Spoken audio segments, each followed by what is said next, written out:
Hi, this is Jenny Owens. Today I'm going to talk about the skills and characteristics of a counselor. I watched 3 videos and they really portrayed what I think of when I think of counseling. This is mainly because of the interactions between the counselor and the client. Counselors were very gentle and non-threatening.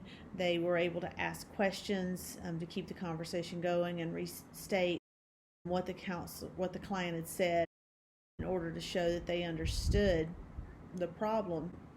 Based on chapter 8 and the reading in Counseling Today, I did see a lot of the characteristics listed. The main characteristics that I saw were just the active listening. They just did a really good job of paying attention. They weren't multitasking. They checked their understanding.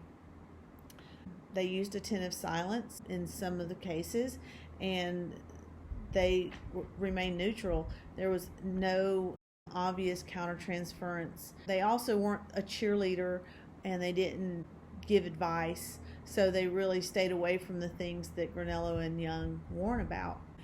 Some of the similarities that I saw in these videos were obviously the demeanor of the counselor. The counselor was non-threatening. They continued to have eye contact.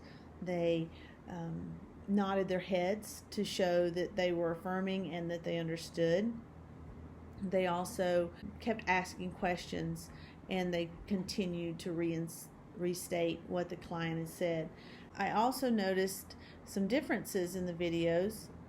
One of those differences was for brainstorming video. That counselor was able to get a little bit further in his session by actually restating some action steps that the client could take to help with his problem. Now, those steps were actually given by the client, but he was able to restate those. So the other 2 videos didn't go that far in the counseling process. Another difference that I saw was just some of the techniques that were used. For example, in the 3rd video, the counselor really used evaluation of the client's appearance in contrast with her feelings. He said, "You look calm and controlled." However, she didn't feel that way, but that so perfectly showed what she was dealing with, what her problem was. I thought he did a really good job of asking the right questions. One question I have about these videos is how to tell whether the counseling is directive or non-directive. It wasn't always very clear to me. That wraps up this video blog. Thank you for watching.